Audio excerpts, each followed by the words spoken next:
कि कोई भूखा नहीं रहेगा। क्यों? कोई भूखा नहीं सोएगा। 5 किलो नहीं मिलेगा तो? अरे हम 5 किलो अनाज दे रहे हैं, नहीं मिलेगा तो भूखा मर जाएगा? नहीं, ये सवाल क्यों नहीं उठेगा कि इंदिरा गांधी की सरकार ने 400 बैंकों को सरकारी किया, नरेंद्र मोदी की सरकार ने सरकारी नौकरी को प्राइवेट कर दिया। ये उनके राजद का मतलब है गुंडा राज, माफिया राज, परिवारवाद, सनातन विरोधी, भ्रष्टाचार को बढ़ावा देने वाला, विकास का विरोधी, लूट खसोट की सरकार राजद है। बस एक बात याद रखिए, आपके सांसद जी का एक बयान था, हवाई चप्पल वाला हवाई जहाज पर चढ़ेगा, जबकि अगर रिपोर्ट देखिएगा तो सबसे महंगा एयरपोर्ट दरभंगा, सबसे कम सुविधा वाला एयरपोर्ट दरभंगा, सबसे अधिक किराया दरभंगा एयरपोर्ट से। कैसे हवाई चप्पल वाला दरभंगा एयरपोर्ट से दिल्ली जाएगा या कहीं जा सकेगा?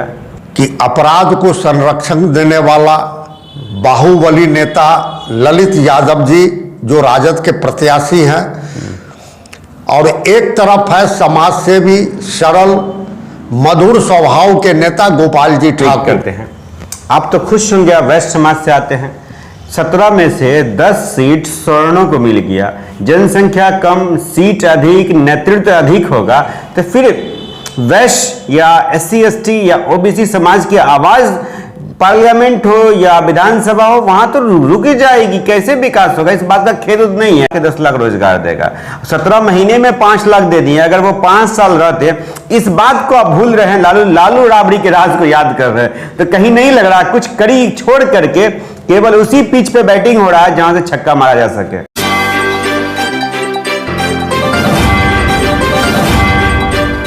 नमस्कार, आप देख रहे हैं दर्पण 24 न्यूज। मैं हूं आपका होस्ट और दोस्त हिमेश खान। चुनावी दौर जारी है, प्रत्याशी अब जनसंपर्क में जुड़े हुए हैं, और मैं दरभंगा लोकसभा क्षेत्र की बात कर रही हूं जहां 6 विधानसभा आते हैं, और इसी विधानसभा से इंडिया और एनडीए गठबंधन के जो प्रत्याशी हैं, दोनों में आमने सामने की टक्कर है।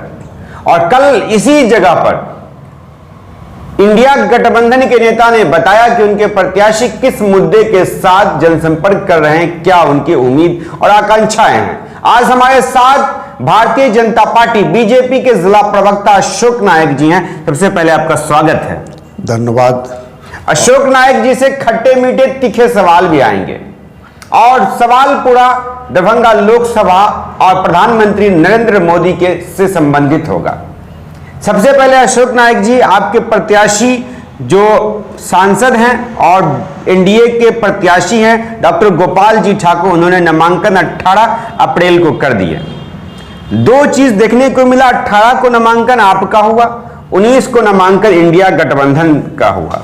ललित कुमार यादव ने नामांकन किया।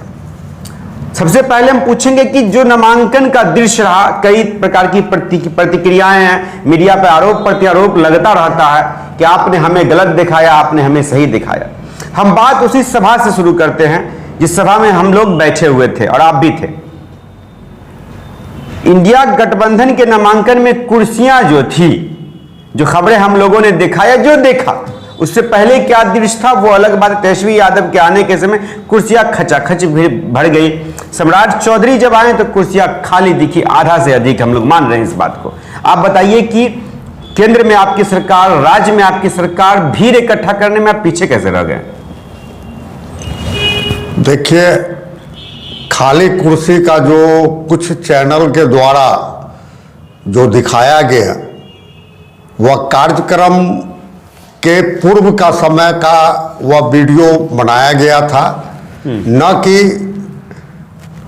भारतीय जनता पार्टी के प्रदेश अध्यक्ष और बिहार सरकार के उप मुख्यमंत्री सम्राट चौधरी जी के आने के बाद।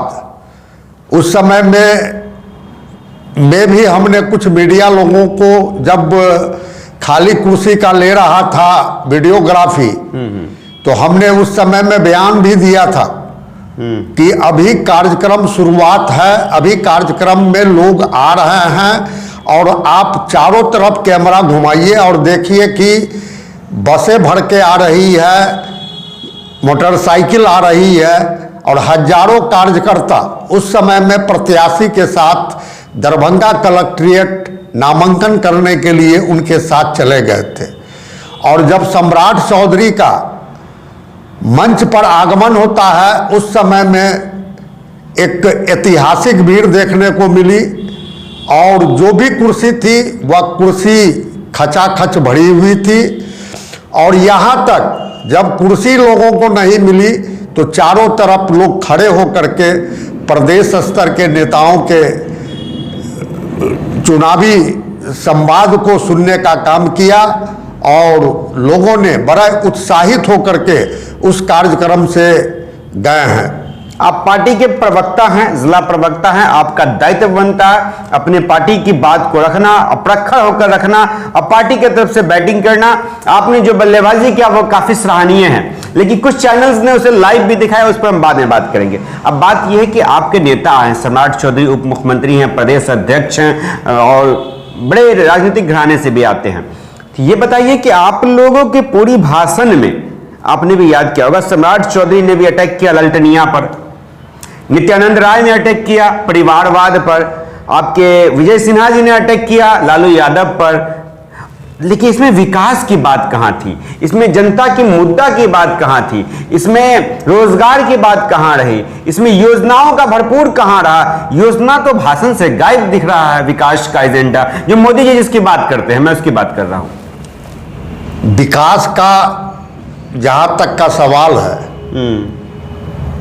केंद्र सरकार के द्वारा कई योजनाओं को लाया गया है जमीनी स्तर पर, और आप भाषण की बात कर रहे हैं कि बड़े नेताओं के भाषण में इस तरह का विकास के मुद्दा पर चर्चा नहीं हुई।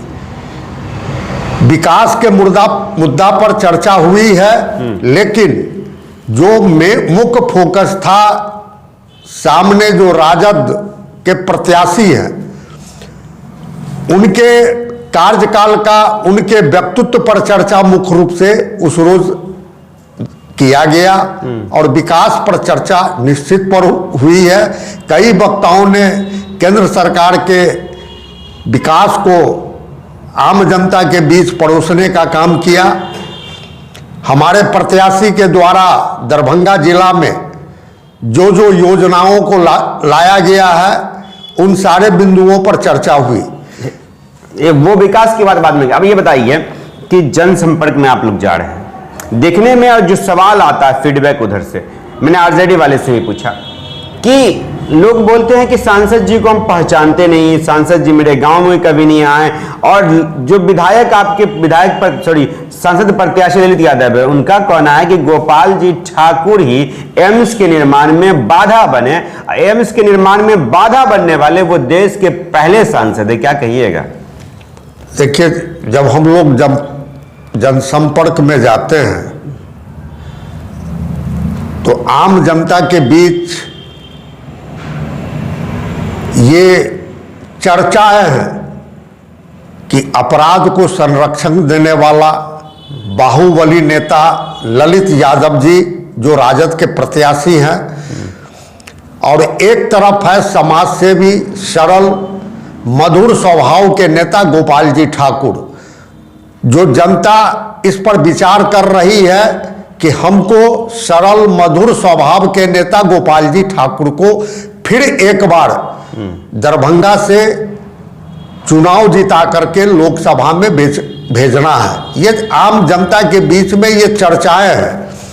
राजद का मतलब होता है, हम आम जनता की बात बता रहे हैं, जो फीडबैक हम लोगों को आम जनता के बीच में जनसंपर्क में मिल रहा है, उनके राजद का मतलब है गुंडा राज, माफिया राज, परिवारवाद, सनातन विरोधी, भ्रष्टाचार को बढ़ावा देने वाला, विकास का विरोधी, लूट खसोट की सरकार राजद है। दूसरी बात, देश की जनता ने तय कर लिया है कि इस बार पुनः 400 पार करना है। देश को विकसित भारत देखना चाहती है देश की जनता, भ्रष्टाचारियों को सजा देना चाहती है देश की जनता, और मोदी के विकास की गारंटी के साथ आज पूरा देश मोदी के साथ मजबूती के साथ खड़ा है। दरभंगा की जनता से हम लोग भी अपील कर रहे हैं कि ईमानदार, विकासशील वाली मजबूत सरकार बनाने में गोपाल जी ठाकुर को पुनः भारी मतों से विजय बनावे और उनको लोकसभा में भेजने का काम करें।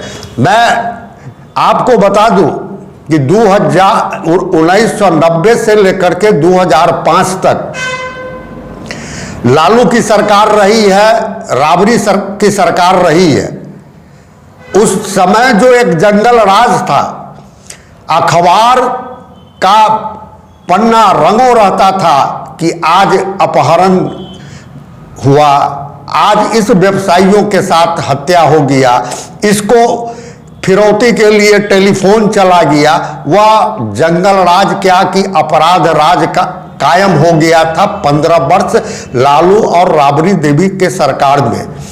मैं यह भी आपको बताना चाहता हूं कि उस 15 साल के अंदर में जिस समाज से हम आते हैं, वैश्य समाज, वैश्य समाज के साथ घोर अत्याचार हुआ था। उसके व्यवसाय को लूटा जाता था, उसके बाल बच्चों को अपहरण किया जाता था और वैश्य समाज उस समय में राजद सरकार का सबसे नरम चारा बन गया था और व्यवसायियों के साथ यहाँ कई बड़े बड़े व्यवसायी जो हैं वैश्य समाज के, वह बिहार से पलायन कर गए थे। कोई भी व्यवसाय समाज यहाँ अपना उद्योग नहीं लगाना चाहता था, ये स्थिति थी। तो सबसे ज़्यादा अगर अत्याचार 90 से लेकर 2005 तक हुआ है राजद के शासन काल में, तो वह वैश्य समाज के साथ हुआ है। और आज वैश्य समाज ये समझ रहा है कि अगर हमारा सबसे सुरक्षित घर है तो वह भारतीय जनता पार्टी है। और मैं निश्चित दावा के साथ कहता हूं कि वैश्य समाज का सुरक्षित घर भारतीय जनता पार्टी ही है। एक सवाल ये पूछते हैं, आप जो इतिहास बता रहे हैं 1990 से 2005 तक, ये नहीं लगता है कि बहुत पुरानी बात आप कर रहे हैं? तेजस्वी यादव कह रहे हैं 17 साल बनाम 17 महीना, 17 महीना में उन्होंने 5 लाख रोजगार दिया। जब वो रोजगार की बात कर रहे थे 2020 के चुनाव में, नीतीश कुमार ने कहा था बाप के घर से ला के 10 लाख रोजगार देगा। 17 महीने में 5 लाख दे दिए। अगर वो 5 साल रहते, इस बात को आप भूल रहे हैं, लालू राबड़ी के राज को याद कर रहे हैं, तो कहीं नहीं लग रहा कुछ कड़ी छोड़ करके केवल उसी पिच पे बैटिंग हो रहा है जहां से छक्का मारा जा सके। देखिए, 17 साल और 17 महीना का प्रश्न है। ये 17 महीना के अंदर में जो नौकरियां दी गई है, वह उसका पूरा अगर कोई ब्लूप्रिंट बना हुआ था तो जिस समय में नीतीश कुमार जी और भारतीय जनता पार्टी की गठबंधन की सरकार थी, और वह ब्लूप्रिंट तारकेश्वर प्रसाद उस समय में, रेणु देवी जी हमारे उप मुख्यमंत्री थे। उस समय में बिहार में रोजगार बढ़ाने के लिए वह एक मैप बनाया गया था। संयोगवश उस मैप को जो हम इम्प्लीमेंट करते, उसको हम लागू करते, उस समय में नीतीश जी हम लोगों के साथ गठबंधन को तोड़ करके राजद के साथ गठबंधन किए और वही जो प्रोग्राम हम लोगों का था, जो ब्लूप्रिंट बनाया गया था रोजगार का, जो योजना तय की गई थी, उसको नीतीश कुमार जी के सामने तेजस्वी जी ने लागू करने का काम किया। उसमें तेजस्वी जी का कोई बहुत बड़ा हाथ नहीं है और मुख्यमंत्री अगर जब तक नहीं चाहते तब तक वह नौकरी नहीं मिलता। तो अगर श्रेय जाएगा तो वह मुख्यमंत्री नीतीश कुमार को श्रेय जाएगा। जो बिहार में 5 लाख की नौकरी मिली तो वह नीतीश कुमार के कारण मिला, न कि तेजस्वी के कारण मिला। अभी आपने एक प्रश्न को उठाया कि पूर्व की इतिहास को आप दोहरा रहे हैं, तो सवाल ये उठता है कि जो पूर्व का जो इतिहास है, 15 साल का जो उसने को शासन करने का मौका मिला, जब राजद को शासन करने का मौका मिला तो उसने बिहार के जनता के साथ किस तरीके अत्याचार किया उसको लोग भूलेगा नहीं। वह आज भी स्वर्णिम अक्षरों में लिखा हुआ है और बिहार का जब जब इतिहास लिखा जाएगा तो उसको स्वर्णिम अक्षरों में उस काल को लिखा जाएगा। उसको जनता अभी तक भूली नहीं है। जब बात हम एक करते हैं, आप तो खुश होंगे, आप वैश्य समाज से आते हैं, 17 में से 10 सीट सवर्णों को मिल गया, जनसंख्या कम, सीट अधिक, नेतृत्व अधिक होगा, तो फिर वैश्य या SC ST या OBC समाज की आवाज पार्लियामेंट हो या विधानसभा हो वहां तो रुक ही जाएगी। कैसे विकास होगा? इस बात का खेद नहीं है। देखिए कि जब गठबंधन की सरकार बनती है, गठबंधन बनती है चुनाव के समय में, सीट का लिमिट होता है और उस लिमिट को हम आगे बढ़ा नहीं सकते हैं। 40 सीट है पूरे बिहार के अंदर में, जिसमें हम 17 सीट पर चुनाव लड़ रहे हैं। तो स्वाभाविक बात है कि 17 सीट में हमने समाज के सभी वर्गों को टिकट देने का काम किया। महिला नहीं है एक भी। महिला को तो हमने अभी 20 दिन पहले तो राज्यसभा में, ये दरभंगा का सौभाग्य है कि दरभंगा के बेटी को पहली बार राज्यसभा में भेजने का काम किया। एक महिला को आपने राज्यसभा भेज दिया, धर्मशिला गुप्ता जी नाम है उनका, अच्छी तरह परिचित हूं। बताइए कि लोकसभा में आरजेडी ने कई महिलाओं को टिकट दिया, एक उसमें तेजस्वी यादव की बहन भी है, और एक महिला नेतृत्व अगर करेगी 17 में एक, आपकी बात मान ले, तो क्या ये महिला सशक्तिकरण का नारा जो है वो धरातल पर लागू हो पाएगा? एकदम धरातल पर लागू होगा। अभी 1 महीना पहले भी हमने विधान परिषद में भी महिला को भेजने का काम किया है, और महिला का जो सशक्तिकरण की बात है, महिला का जो आरक्षण का बात है, उसको हम लोग पूरे ईमानदारी से देने का काम कर रहे हैं। मेरे पास 17 सीट थी, सभी समाज के सभी वर्गों को जोड़ना था, सभी को साथ लेकर के चलना था। नरेंद्र मोदी का नारा है, संकल्प है सबका साथ, सबका विकास और सबका विश्वास। तो ये कोई बहुत बड़ी मुद्दा नहीं है। हमने अगर राज्यसभा से अगर महिला को नहीं भेजे रहते तो निश्चित तौर पर हम एक महिला को लोकसभा का चुनाव के मैदान में हम उतारने का काम करते। एक तरफ नारा लगता है कि महिला पुरुष को समानता का अधिकार मिलना चाहिए, और महिला पुरुष से कम नहीं है। कदम से कदम मिला के बेटियां माउंट एवरेस्ट पे चढ़ रही है, बेटियां हवाई जहाज उड़ा रही है, बेटियां ट्रेन उड़ा रही है, फिर बेटिया को हम 17 में एक सीट दे करके और गौरवान्वित महसूस करें, तो कहीं ये आप लग रहा है उचित होगा? ये आप एक स्टेट की बात कर रहे हैं, कई राज्यों में कई महिलाओं को चुनाव के मैदान में भारतीय जनता पार्टी प्रत्याशी बना करके उतारने का काम किया है। आप सिर्फ दरभंगा और बिहार को लेकर के ही नहीं सीमित होइए, पूरे 543 लोकसभा पर आप देखिए कि भारतीय जनता पार्टी ने कितने महिलाओं को, जो हमारा 33% आरक्षण महिलाओं को जो हमने घोषणा पत्र में घोषणा किया था, उसको हम लोगों ने जरूर पूरा करने का काम किया है। और रह गई बात विकास की दरभंगा का, तो दरभंगा के विकास में कई ऐसे बिंदु है जो हमारे प्रत्याशी माननीय गोपाल जी ठाकुर जी ने सबसे पहले हवाई अड्डा को लाने का काम किया। ठीक है, वह कई वर्षों से वह सरकार के यहाँ आवेदन पड़ा हुआ था, आग्रह पत्र पड़ा हुआ था, लेकिन गोपाल जी ठाकुर ही एक ऐसे नेता थे जो सभी नेताओं के यहाँ, सभी मंत्रियों के यहाँ, लोकसभा के अध्यक्ष के पास, प्रधानमंत्री के पास, गृह मंत्री के पास, नागरिक उड्डयन मंत्री के पास जाकर के इस हवाई अड्डा को चालू कराने का काम किया। और उस हवाई अड्डा को चालू कराने के बाद 1,37,892 रुपये का आपको जो है जमीन एक्वायर किया गया है, उसको डेवलपमेंट किया जा रहा है और यह एक आने वाला समय में अंतरराष्ट्रीय स्तर का ये हवाई अड्डा अच्छा, बन हवाई जाएगा। अड्डा से एक बात याद रखिए, आपके सांसद जी का एक बयान था, हवाई चप्पल वाला हवाई जहाज पर चढ़ेगा, जबकि अगर रिपोर्ट देखिएगा तो सबसे महंगा एयरपोर्ट दरभंगा, सबसे कम सुविधा वाला एयरपोर्ट दरभंगा, सबसे अधिक किराया दरभंगा एयरपोर्ट से। तो कैसे हवाई चप्पल वाला दरभंगा एयरपोर्ट से दिल्ली जाएगा या कहीं जा सकेगा?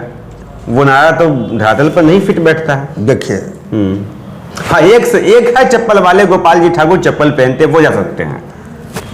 प्रश्न ये आपने जो किराया के संबंध में विषय को उठाया, ये मैं नहीं बोला, ये आपके जो वर्तमान में आपके पार्टी आपके एनडीए के सांसद राज्यसभा सांसद संजय झा का कहना था ये।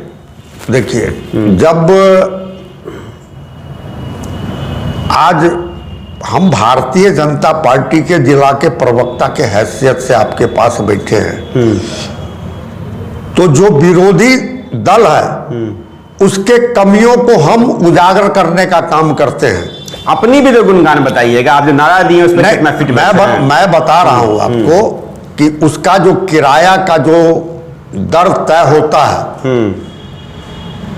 वह भारत सरकार के हाथ में नहीं होता है, उसका कुछ कई सिस्टम है। लेकिन इस 3 साल में स्पाइस जेड को जो एग्रीमेंट कर दिया गया था, जो वह एग्रीमेंट अब समाप्त हो गई है। अब इस दरभंगा हवाई अड्डे पर कई कई कंपनी के लोग यहाँ आवेंगे और निश्चित जब कंपटीशन होगा तो वह भाड़ा, स्वाभाविक बात है कि वह भाड़ा कम होगा। चलिए, आप एक बात मान लीजिए कि कुछ गलतियां केंद्र सरकार से या हवाई जहाज अथॉरिटी से हुई, जिसके कारण भाड़ा अधिक था। अब ये बताइए हमको कि प्रधानमंत्री मोदी जी ने तो काम किया, इस बात से कहीं हम लोग भी नहीं नकार सकते हैं, काम किए, लेकिन व्यक्तिगत एज अ सांसद डॉक्टर गोपाल जी ठाकुर ने अपने लोकसभा क्षेत्र के लिए क्या कुछ ऐसा काम किए जो केवल उनके लोकसभा में ही वो गिनती आ जाए? क्या काम है उनका जो लोकसभा में ही गिनती कर सके? गोपाल जी ठाकुर का ऐच्छिक कोष भी होता है, हाँ, वो क्या काम है, कुछ गिनाइए। देखिए, एक सांसद को ऐच्छिक कोष मिलता है। कितना मिलता है एक साल में? 5 करोड़, मतलब 25 करोड़। 25 करोड़ जी, जिसमें 2 सेशन कोरोना काल में वह पैसा भारत सरकार रोक दिया, वह पैसा आपदा में लगा दिया गया। 3 साल बचा और 3 साल में आप सोच लीजिए कि 15 करोड़ रुपया बनता है और वह 15 करोड़ रुपया 6 विधानसभा है और 6 विधानसभा में आप जोड़िए जो एक विधानसभा में कितना राशि आवेगा।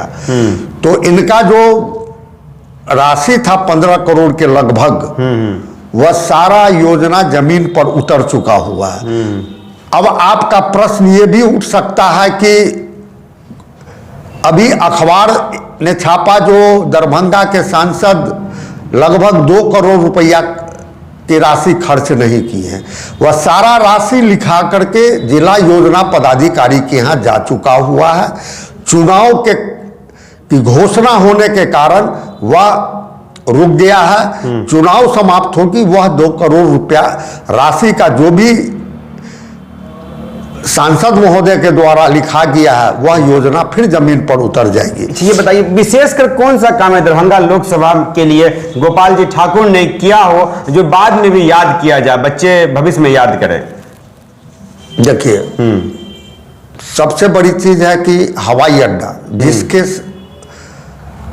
काल में उसका उद्घाटन अगर होता है तो वह श्रेय जाता है उस नेता को ही। तो वही बात तो नौकरी में भी हुआ ना, तेजस्वी यादव के काल में नौकरी हुआ, नौकरी उसी काम को गिनती करवाइएगा। नहीं, अगर वह मुख्यमंत्री के कुर्सी पर अगर होता तो उसको निश्चित रूप से श्रेय जाता, लेकिन उस मुख्यमंत्री के कुर्सी पर आपके नीतीश कुमार जी बैठे हुए हैं, तो निश्चित तौर पर वह जो है वह जाएगा मुख्यमंत्री के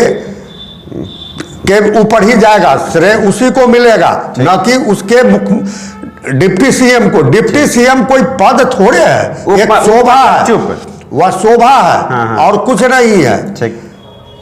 वह एक शोभा है। उनको तेजस्वी जी मेडिकल को क्यों नहीं सुधार दिए? छापा तो मारे बहुत, छापा मारे, वह सिर्फ कलेक्शन था। छापा मारो, डराओ और वहां से वसूली करो, यही उनका था। अब आप घूम करके देख लीजिए कि जितना पीएससी है, कितने पीएससी में डॉक्टर बैठ रहे हैं, कितने पीएससी में डॉक्टर हैं।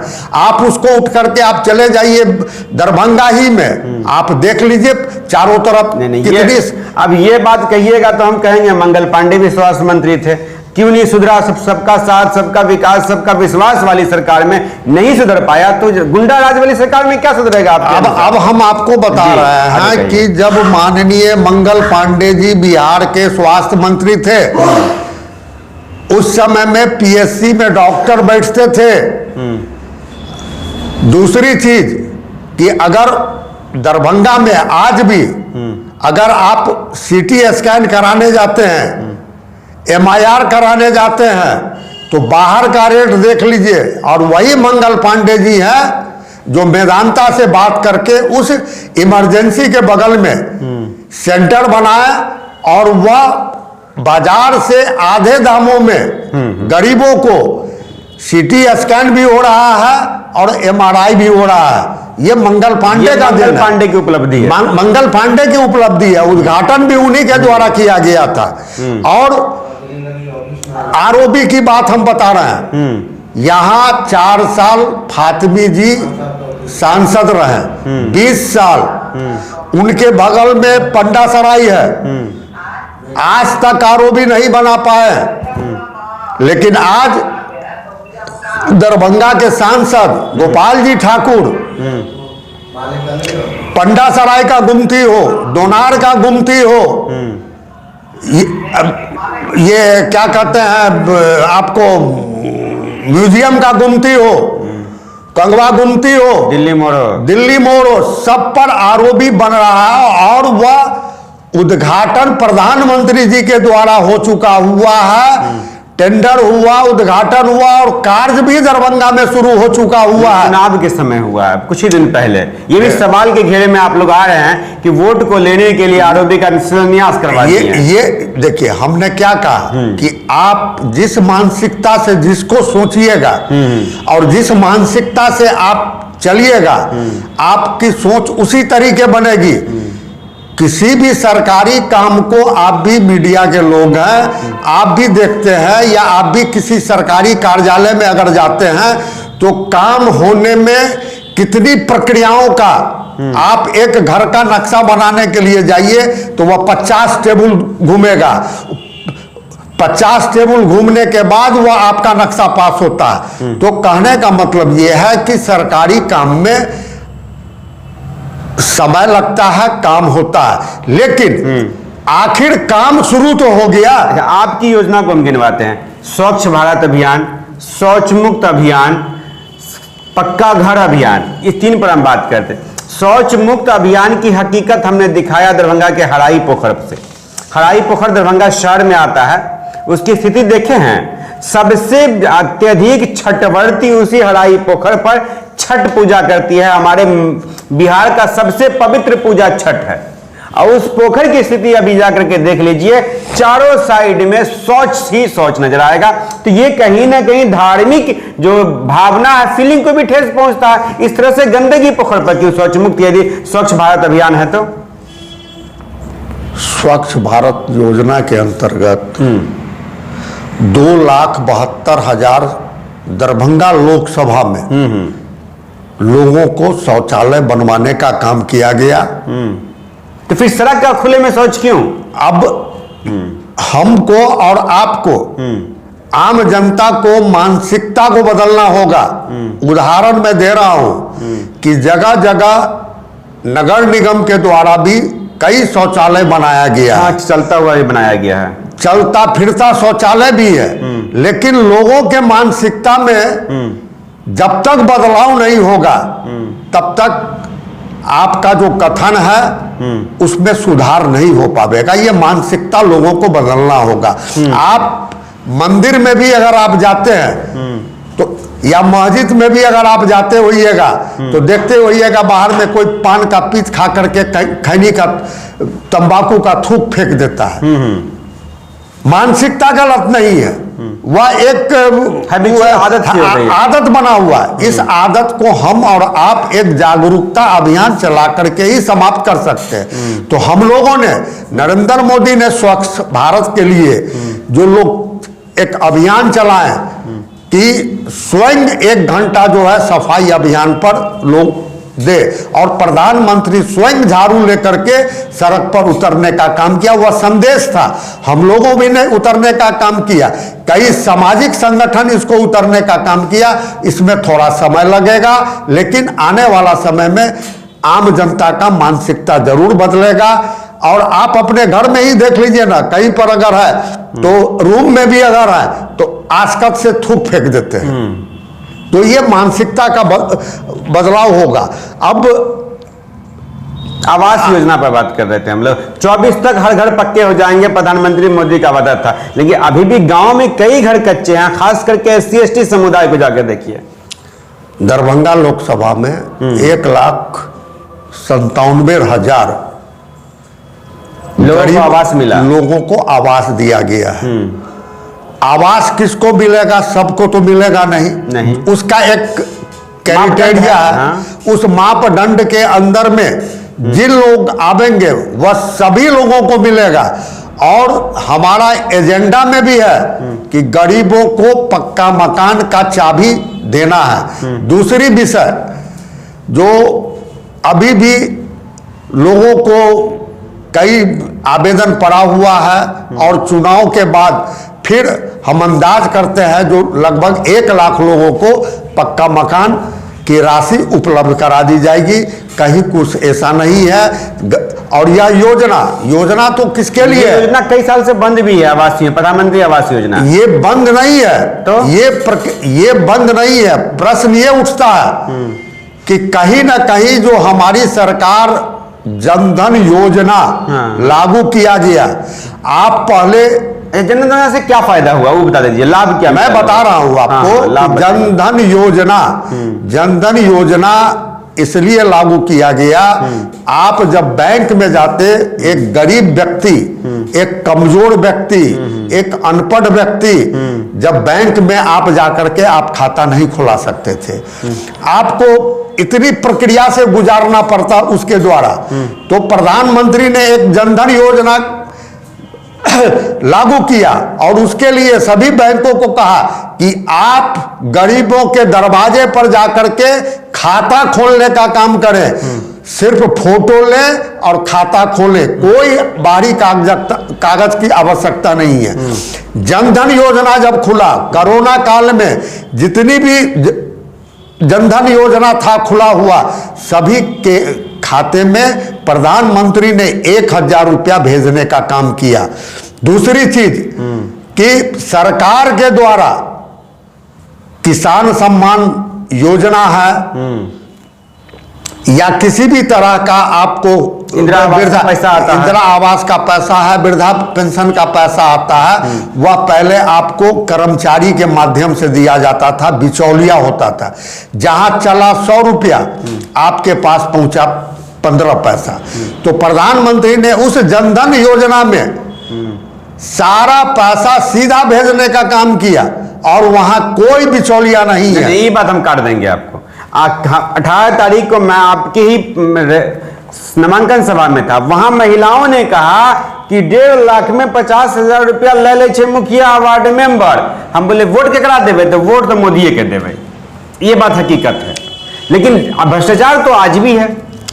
प्रश्न ये उठता है कि आप मीडिया के लोग हैं,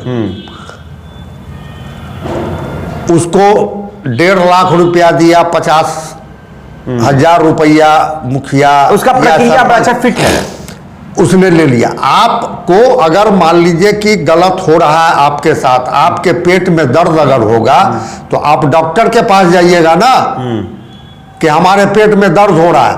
तो आपसे जब 50,000 रुपया अगर कोई बिचौलिया मांग रहा है तो आपको उसी समय सरकार का कई स्थल है, आपके यहाँ थाना है, यहाँ डीएम बैठते हैं, यहाँ एसडीओ बैठते हैं, आपके ब्लॉक में बीडीओ और सीओ बैठते हैं।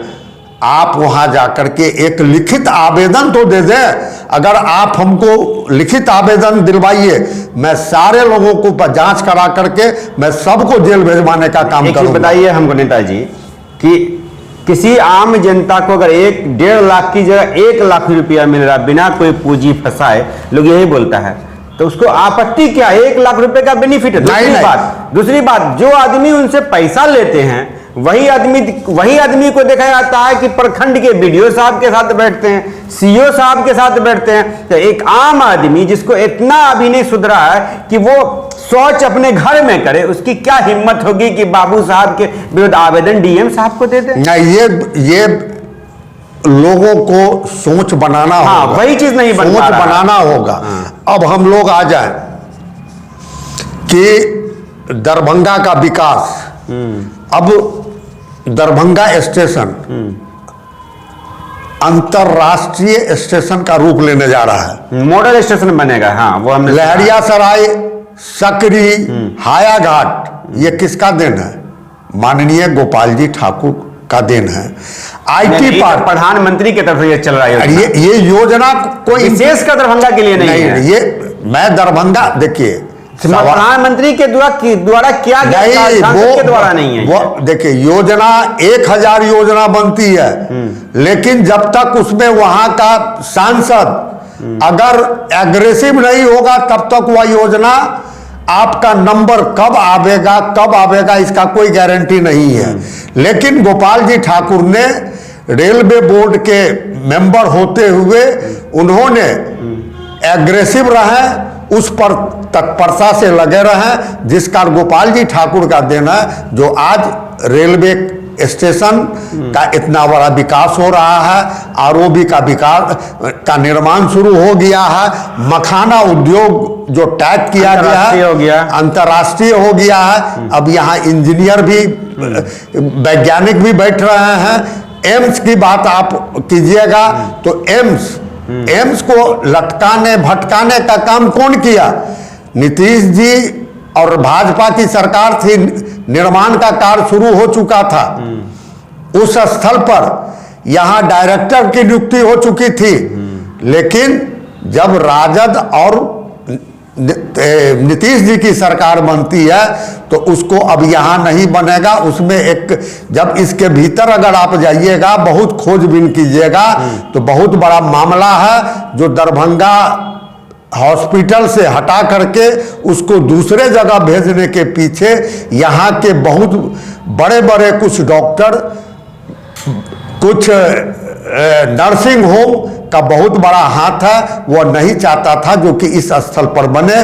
73 एकड़ जमीन जो दरभंगा डीएमसीएच की है वह चोरी हो चुकी है। बहुत सा मामला है। क्यों नहीं आंदोलन करते हैं जमीन निकालने के लिए? आपकी सरकार है, इस केंद्र राज्य दोनों में कीजिए, साथ रहेंगे, हम लोग लड़ेंगे। इस पर हमारे सांसद ने सदन से लेकर के सड़क तक इस आवाज को उठाया है। भूमाफिया में दोनों पार्टी के लोग बराबर से सम्मिलित है, इसलिए कोई आवाज इस पर नहीं उठा सकता है। और एक चीज और बता दें, अभी आपके पार्टी में एक नए लोग आए हैं, डॉक्टर शुक्ला नाम है उनका, जानते ही होंगे। जब उनके यहाँ इनकम टैक्स की छापेमारी 3 दिन पड़ी थी तो वो 4 से 5 महीना दिल्ली में थे। अब आपके यहाँ आगे सुरक्षित तो होंगे ही। जनता कह रही थी ये बात, देखिए क्या कहिएगा इस पर? इनकम टैक्स सुरक्षित हो गए हैं? अब इस बिंदु पर मुझे कोई जानकारी नहीं है, लेकिन मैं सुना हूं कि डॉक्टर शुक्ला शामिल हुए हैं, भारतीय जनता पार्टी की सदस्यता ग्रहण किए हैं।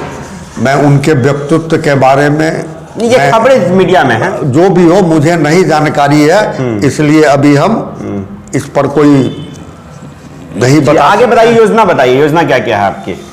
योजना हम लोगों की है जो